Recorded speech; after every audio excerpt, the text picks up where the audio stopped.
And have you met anyone interesting since joining?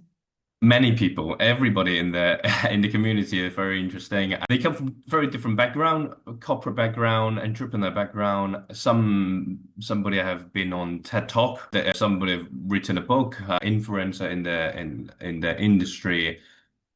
But I want to share something different. Is that meeting somebody interesting is one thing, and also being involved in a few different boards now I have. And the experience is very different as well. So, for example, one of the board experience I had, the board itself was very active.